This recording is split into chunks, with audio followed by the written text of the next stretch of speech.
My presentation today is about XState. Um, it's yesterday actually we had a workshop about XState. I think that it was a pretty fun workshop, at least in my opinion. And actually, I realized that the topic that I decided to speak about this year. Um, Maybe it's I don't know. Maybe it's meant for 2019 or something, because this is when state management was a hot topic, maybe, and maybe I don't know, didn't how should I say, it's not the right time maybe to talk about certain stuff. But to be honest, why I chose to talk about this topic is because one year ago I started developing one project, and XState was actually a library that I really wanted to incorporate in an application, and actually had the chance. And yeah, we started working with XState. I'll talk briefly about the projects and how we use it a bit later in the lecture. And that's why I actually decided to have this topic here, just to share, my excitement about the library. But yeah, first let me introduce myself. As you already heard, my name is Ilya Idakiev. I have more than 12 years of experience in web development. Also, I realized that I have more than 9 years teaching in Sofia University. We are doing two courses now there. One is JavaScript, the other one is JavaScript frameworks. And yeah, I actually really love working with students. I really love organizing courses. I really love teaching people. And yeah, I actually have done a lot of speaking pre-COVID. It turns out that, yeah, I have maybe 8 years of speaking and organizing events. But yeah, after COVID, things changed. And one of the reasons why I'm here is also because I really want to get back into that mood. So hopefully you will actually be able to forgive me, because this is my presentation. I don't know, I haven't had a presentation like this for a while. And even though I created some slides, I actually was never a slide person. So even in university, we dumped the slides of the presentations, and we're doing live coding, even though probably it's not very appropriate for such a conference to do live coding, because sometimes when you're not feeling right, you might do mistakes. But I'll try, and let's see what happens. Yeah, aside from that, as we with Mishu were talking, yeah, because he was asking me how it's in the GDE world. Do we have to fill up certain things when we're organizing events and just participating in events? Yes, I'm the so-called Google developer expert in web technologies and Angular as well. And since the last 10 years, even more, I've been running a small company where we are developing web applications. And actually, even though I was very opinionated 10 years ago, I was really into Angular, and yeah, Angular was my preferred choice. To be honest, I don't care anymore if it's Angular or Vue or React or I care more about actually developing the application in, I don't know, how should I say, the best way possible. And again, one of the reasons why I am here is because, in my opinion, XState is a great library that you can achieve the goals that you want to, that are required from the application that you're developing. Actually, in 2019, I had a talk which was, I don't know, maybe let's say similar to this one. I was talking about building deterministic JavaScript applications, and then I was also talking about state management and, of course, about XState. So yeah, 5 years ago, I guess, yeah, I actually had in mind something, and here I am talking about it again. But yeah, I'll share one picture from yesterday. I won a really wonderful pillow with my face, and yeah, this is from the workshop. I actually am pretty happy that I have it now. It's sitting in the office, and now each one of my colleagues can just rest on my face. This is what I do every day. This is my desk, and yeah, this is how my job pretty much looks. But it's not only my job. I'm really passionate about programming. I'm pretty much all the time on my laptop, coding, doing something. So yeah, that's pretty much my day. Of course, now I have a daughter, and yeah, I spend time with her, so I limited my time on the computer and writing applications. So yeah, it's not how it used to be in the days. That's also me. From time to time, I also participate in some events. Is my microphone? Okay. So yeah, sometimes I'm participating in some musical events. As you see, I'm using some pretty outdated technologies there, records and turntables. But yeah, I've been doing this for a while as well. So today, let's get on the topic. As I mentioned, my idea is to share why I think XState is great, and we'll be able to look into the new version, which is XState version 5.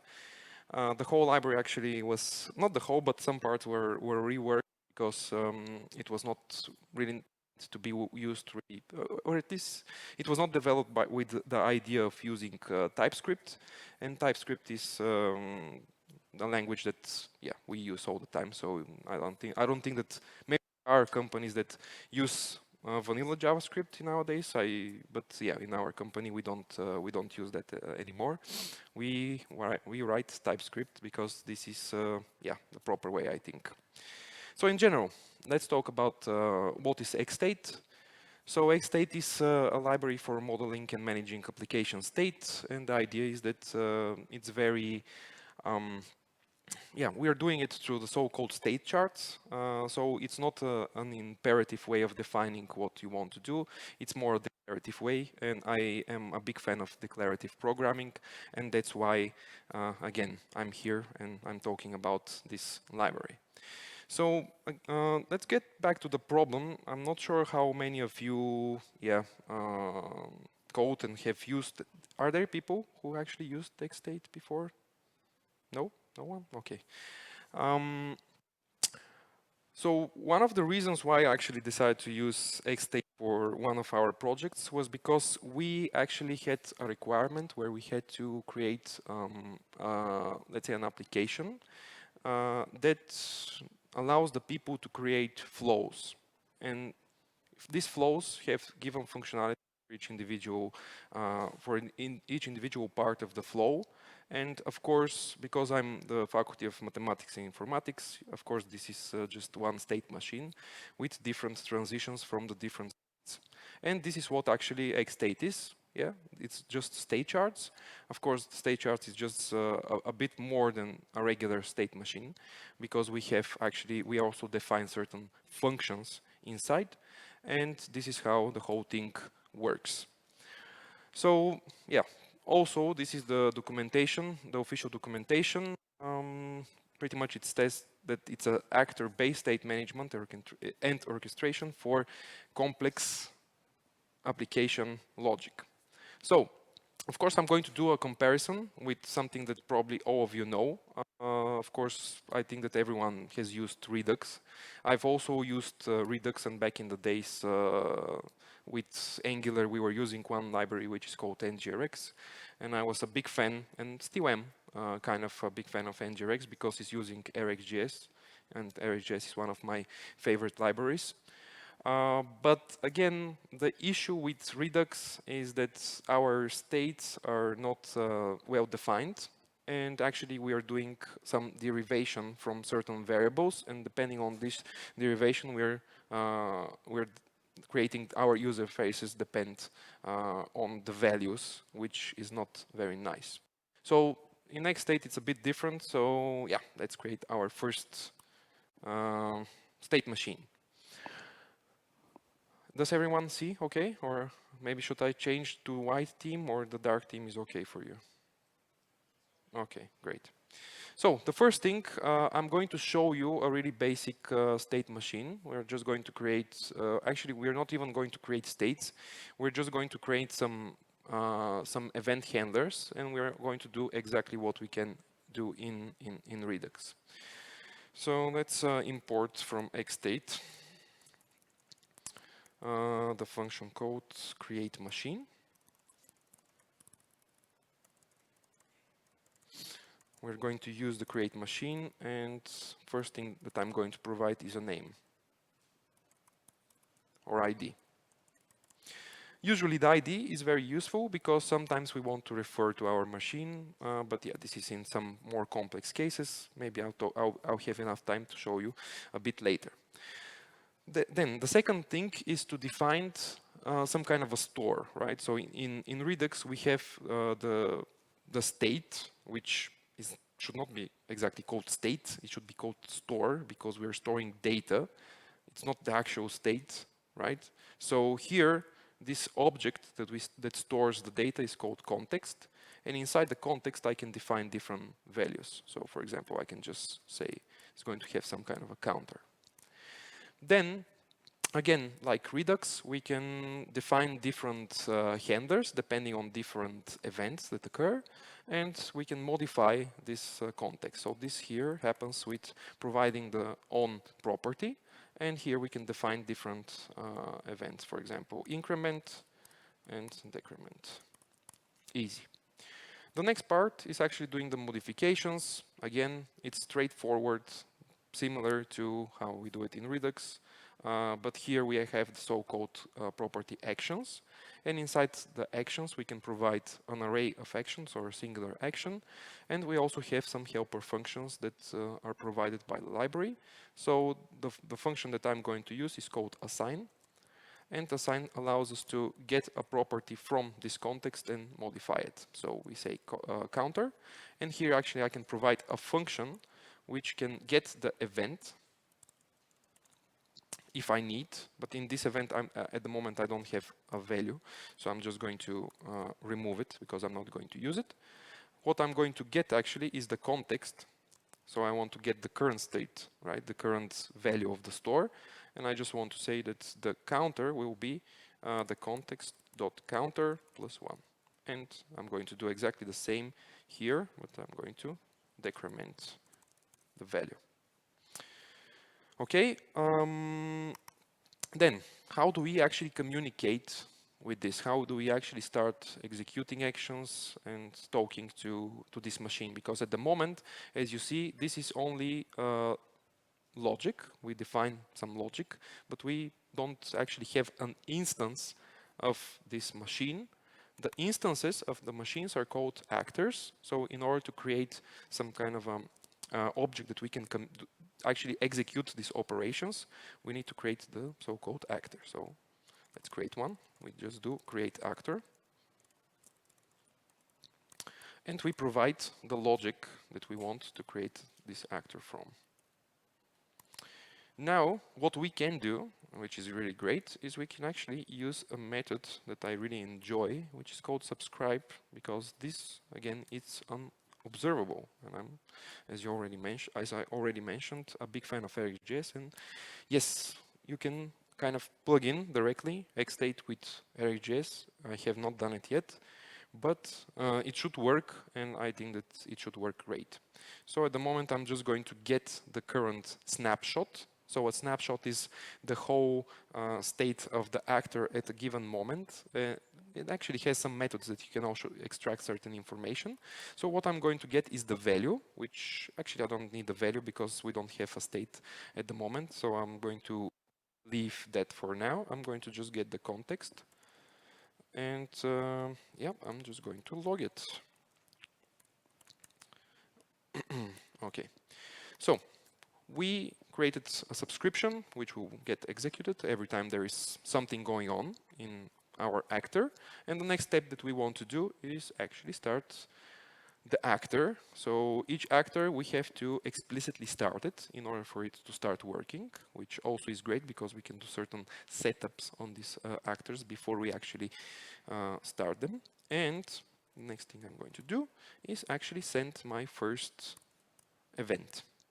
So I'm talking about events. In Redux, we're talking about actions, but here the things are a little bit different because we call the actions in XState are actually the things that we want to apply over certain events, and the actual object that we send to those actors are called events. So again, the structure of the object is really similar to what we are used in Redux. We just provide the type, and the type is actually the value that we have here in our on. So I can just increment this a few times. Maybe I can just do a decrement here as well.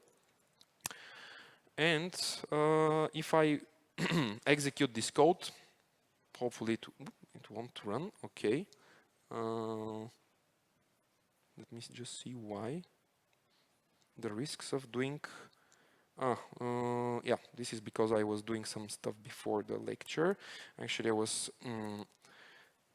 submitting the task that I couldn't complete on the workshop yesterday, and I did some modifications, so that's why it's failing, because it cannot compile the files. Okay, let's try again. And yes, here's our actor. As you see, we already locked the counter from the subscribe because we started the machine. So this handler got code, and now we're going to start incrementing the counter and then decrementing it. Wow. Most of you probably are going to say, why did I come to this presentation? Yes, it's not very interesting at the moment, but believe me, the cool thing about XState is that in the application that we are still actually actively developing, everything, all of our business logic is embedded in XState, and our React, yes, I'm writing React at the moment, because actually with React and XState, it's much faster and easier. Again, I have not done it with Angular, even though I was an Angular maniac back in the days. Our React components are completely without anything inside. So we don't we have the principle that we should not use any kind of hook except the hooks that are provided from the XState that allow us to actually create the actors from the machines, and we're only checking to see the states and the values, and all of our logic is not in React anymore because we actually have some big applications that we developed, and most of the time that we spent debugging those applications is debugging our use effect hooks, maybe because they're not written correctly, or maybe the logic is too complicated, maybe we're bad developers. But I really want for us as a team in our company to focus on solving problems instead of spending time to debug our code and to wonder why has this variable changed and what was actually the purpose of this variable, and why is our state in not our application not in the correct state. These problems got completely solved with us putting everything inside XState, and I'll show you how you can do some of the things that we are doing in this demo. Okay, so at the moment, nothing fancy, but let's maybe create another example that will show what else we can do in XState.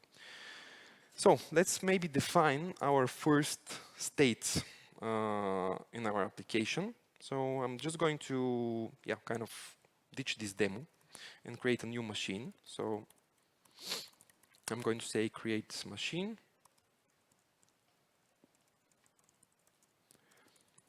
And I'm going to define, again, some kind of ID. Okay.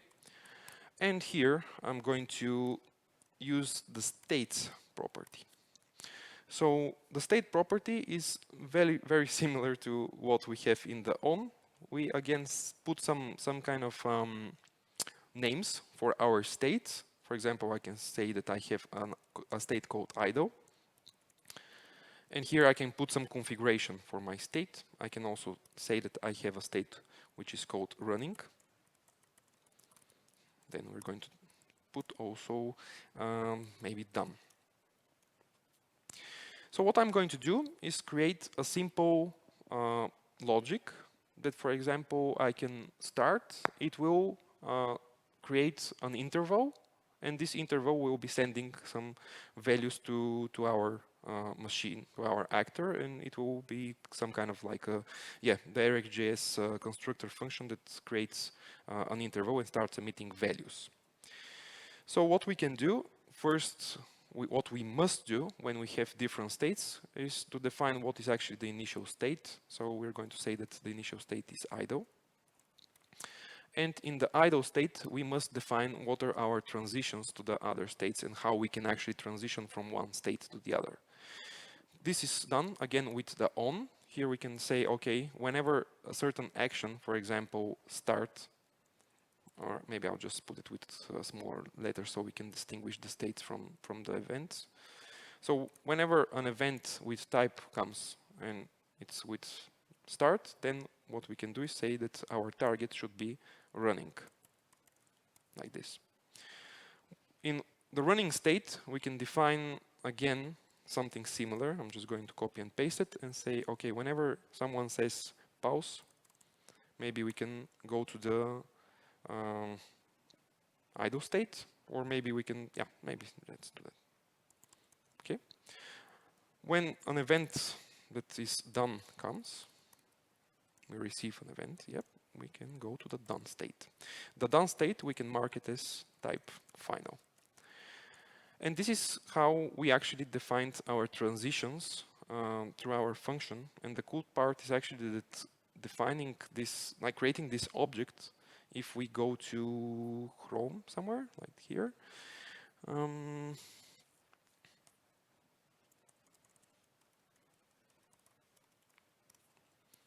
we can use a tool that is called Visualizer that actually allows us to view all of our states and all of the transitions that we have in our machine. And not only that, but it can also, like we can also create state machines by just placing some items here. And here on the left side, we can actually see the code for those machines, which is really cool. And now you can imagine how cool would it be if we kind of do something similar that allows the users to create their own flows. And just by creating those flows, we can extract this data. And the cool part is that we actually can serialize the whole logic, because we can separate the actions and we can set them separate. So that means that we don't have to have, it's not necessary for us to have functions inside the definition of our logic. We can just use names. And this serialization, we can save it inside the database. We can send it from one place to the other, which I think it's really cool. Okay, so let's start our machine. And let's put some logic, because at the moment we have the states, but when we are in the running state, nothing happens. Whenever we enter a state, what we can do is we can define by using the evoke, we can define a function or something that we would like to happen. And we have some helper functions that we can use in order for us to create another actor. So the invoke function, what it can do is create actors. These actors are going to be as children to the current actor that it's running, and we can actually access those actors as well. And those actors can communicate to the parent by dispatching certain events. So what I'm going to use here is the from callback helper function that allows me to create some kind of a logic for my actor, or to integrate something inside of it. And here I'm just going to say set interval, maybe const ID, and then I'm going to do something like that, or maybe each second, let's say. The cool part about using from callback is that it's very similar to what you would usually do in use effect in React. If you usually do something like that when you schedule an asynchronous operation, at some point you have to clean it up, right? So here we can just return a function which will be the cleanup function that will actually get code whenever we exit the state. So then from now on, we don't have to care about, yeah, have I cleaned up this interval or not? Or with use effect is a bit tricky because you have to be careful what exactly you put as dependencies on those use effects, because yes, sometimes you might clean up something that you didn't want, right? But in this case, we are sure that this is going to get cleaned up only when we exit the running state. So here in the from callback, what I can do is use the sendback function. Sendback is what we used in the other example. It's the send, but it's called sendback because we're not sending to the current actor that is created, we are sending to the parent. And here in the function that I provide as a callback to the interval, what I can do is say sendback. I'm going to say type, maybe, I don't know, value. And maybe I can just create some kind of actually I'm going to just say increment, something like that, because we already had something similar to that. Okay, the next thing what I can do is here on the ons, I can create the inc event and say, again, create a context counter, and I want to say whenever this inc event arrives, I want to assign, again, not assert, counter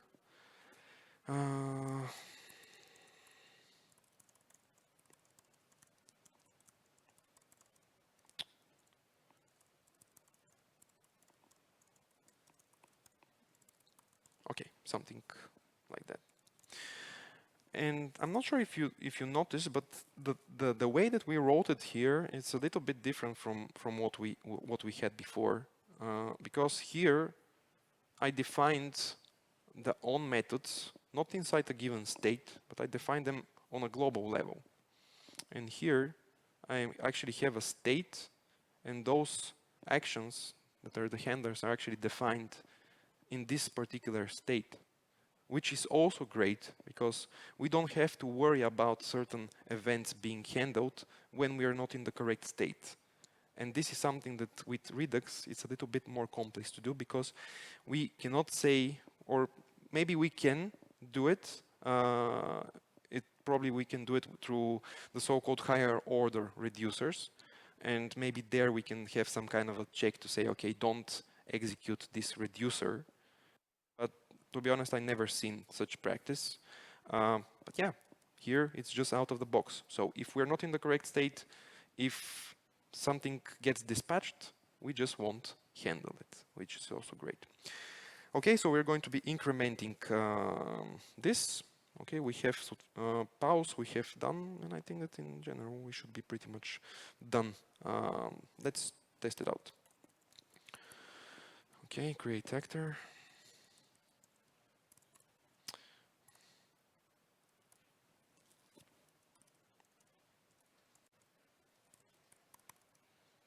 Let's first subscribe.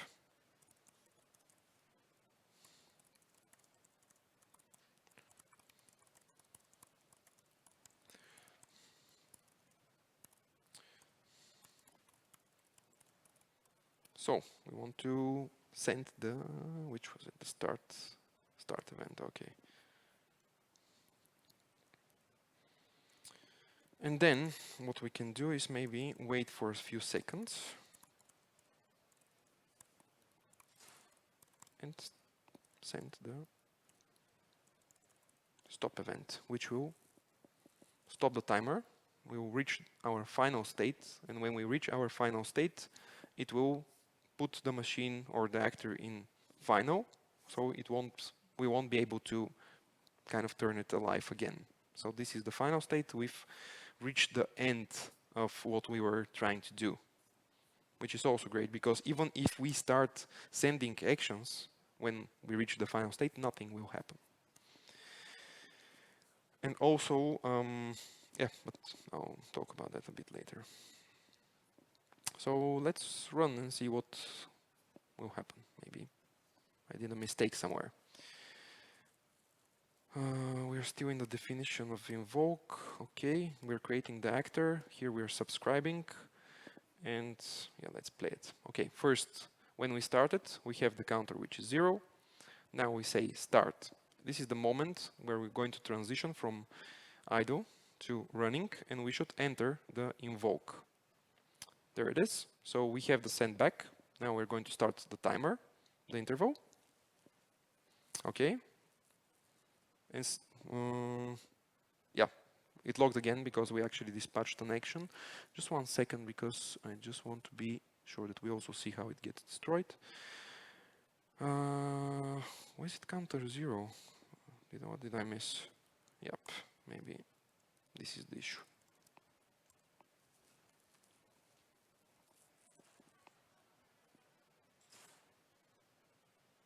What?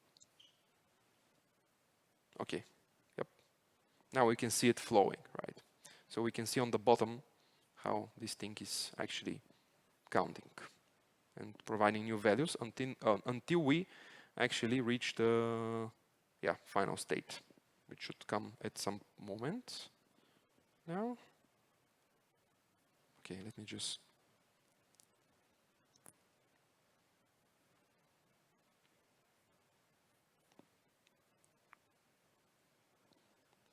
what? Did I miss something? Maybe I missed something. We said 5 seconds. Okay. What? Okay, let me check.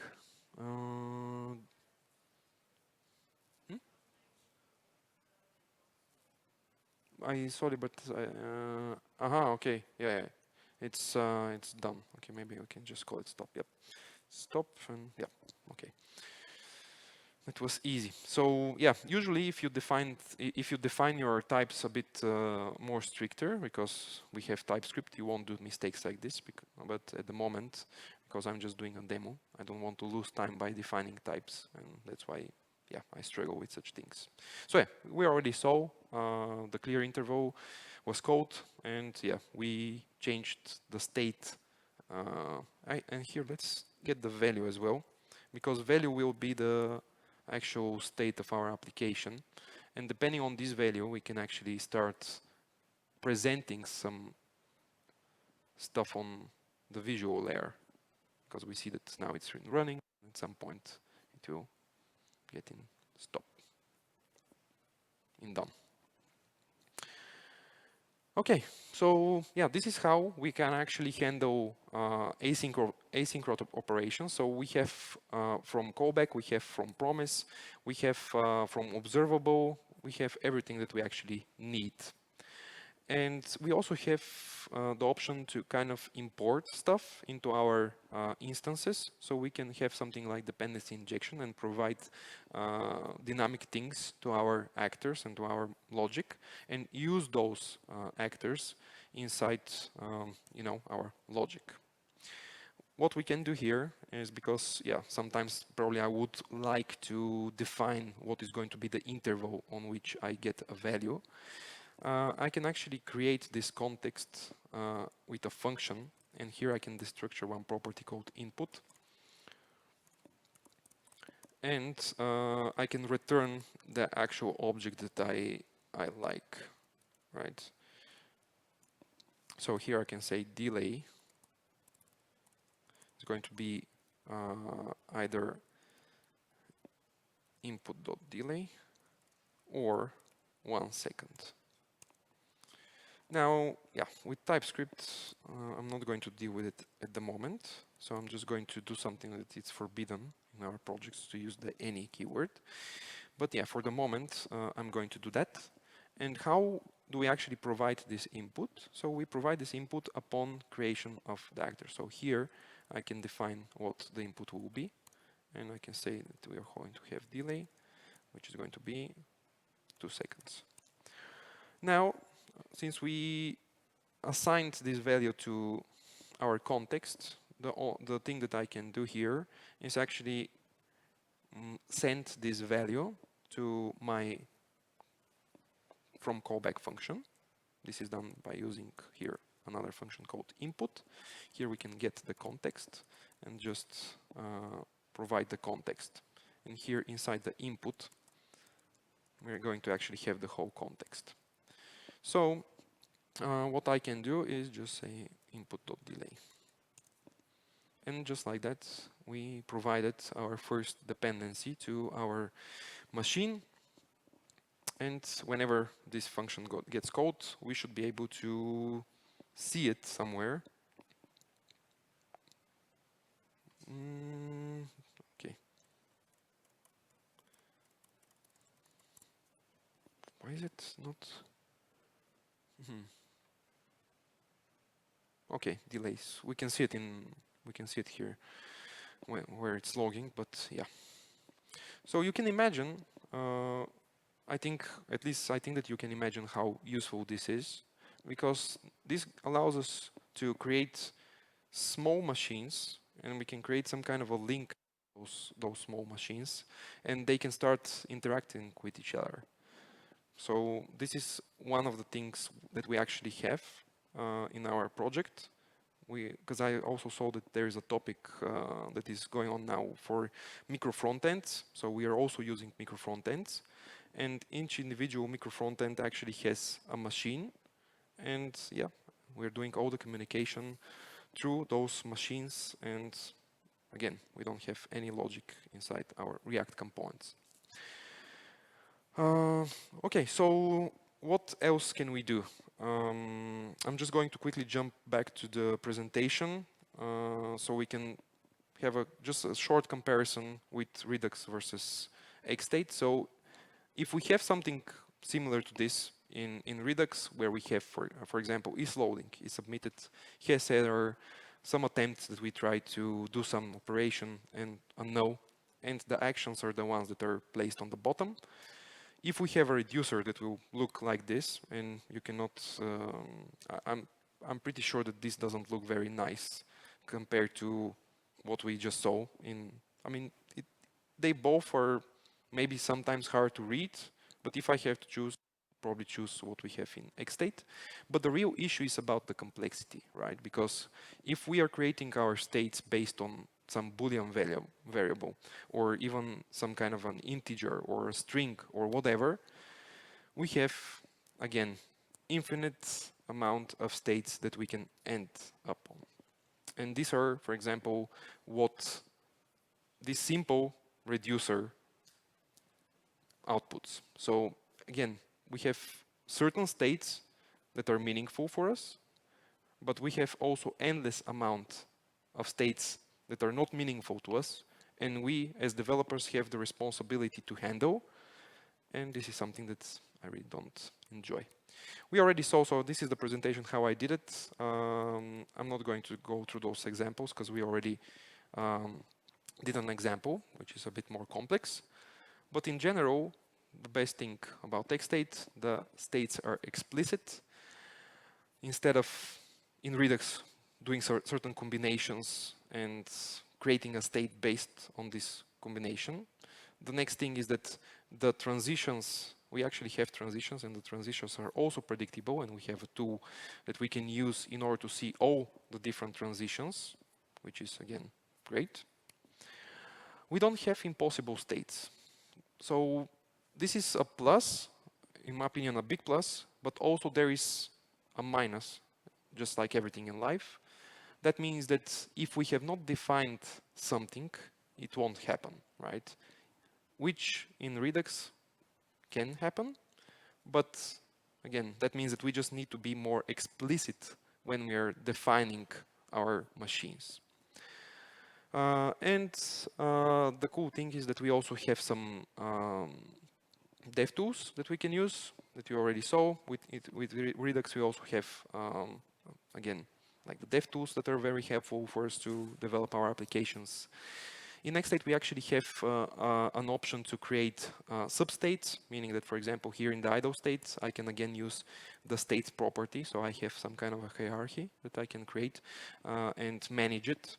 And also from like a substate, I can go to another state that is different from the parent and so on.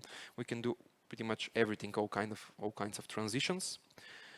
We also can have parallel states, meaning that, for example, a machine can have to be in two states at the same time, and these states to have substates. This is one of the examples that we actually did in the workshop yesterday. And of course, if you want, I can provide you. I can share the link for the workshop if you want to see the examples. If you go to my GitHub page, which is github.iliaidakiev/xstate workshop, you'll see all the examples except the last one that I'm probably going to upload after the talk. And yeah, it's again, it's more scalable in my opinion, and it's just better to use. And here I provided some examples with doing some asynchronous operations, so that doesn't matter anymore because we already seen that. So another cool thing about the state machines, we can have history states. For example, this is a state where it kind of remembers the previous state when we left. So, for example, if we have some kind of a wizard, we can transition to the history state of another state, which will bring us exactly where we were before that, instead of just going to the initial state. And yeah, the parallel states, this is how they look. We just set the type to parallel, and we just define the two states. For example, here we have some kind of a, yesterday we were doing a player, and we had one state for the volume and one state for the playback. And we were sending events to this. This is the history state that I just mentioned. Another thing that is very useful, for example, this is something that I used to create a machine which is responsible for doing lazy loading inside our application.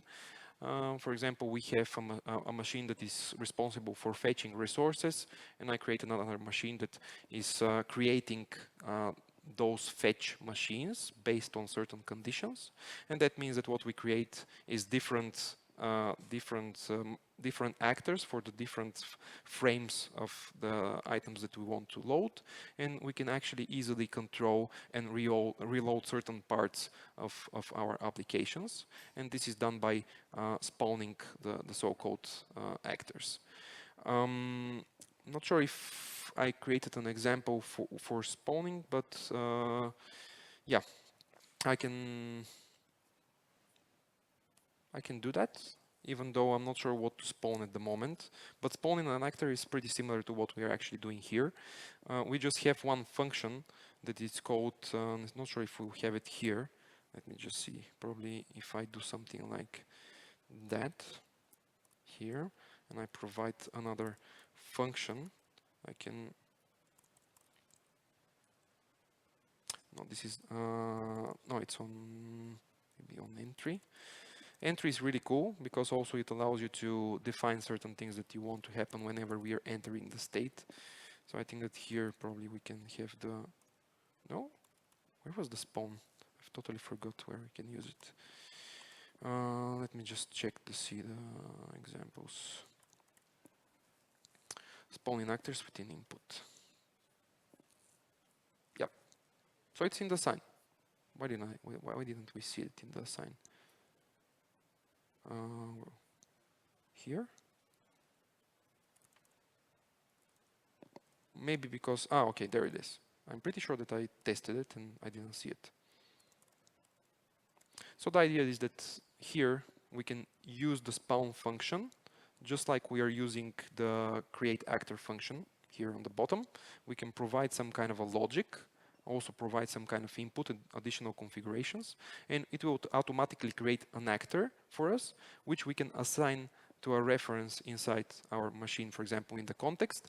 And from here on, we can get notified also when certain actions are dispatched from this new actor and communicate with it. So this is the spawning. Actually, yeah, I guess I had an example here, but yeah, I'm just quickly going to go through them. I'm not sure how much time do I have. We started at go. Oh, okay, so yeah, I'm just going to jump through those slides because we don't have so much time. The machine inputs, we already saw them. So usage with React, this is interesting because what we can use is the XState React library, and then we can create a component. We can use the use machine hook, which will create automatically this actor and start it. It will provide us with the state and the send, which is of course used for sending events. The state is going to be it will be containing the current state of the actor and also the context. And yeah, here we can use, for example, the state. We can use values from the context, and we can just send events to our actor. So our application, if it's a React one, it will pretty much look like this. This I took directly from the XState website. You can check it out. There are certain cool tools that you can use in order to try things and experiment with XState, and also use it with our libraries like Vue.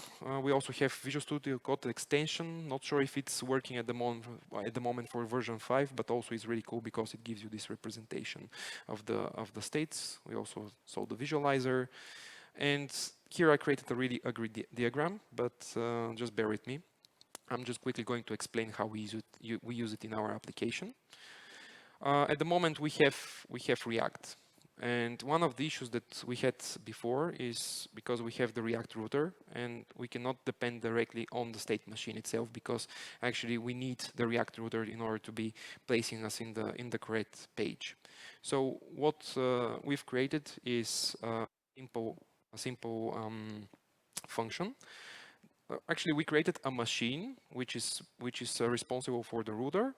And we define in each state, you can put meta information. For example, here in this state, I can put meta, and here I can put whatever I want. So the whole routing configuration actually is put inside the meta tags for each individual state. And we are getting all the different states. We're extracting the meta information. We are creating the router configuration. And then after the application is rendered, we also start dispatching navigate events depending on when actually a navigation has happened. And of course, when we are starting the machine, we also try to find the state that actually contains this specific meta with this specific tag based on the router in order to position the correct state. And this is our synchronization between the router and the router machine.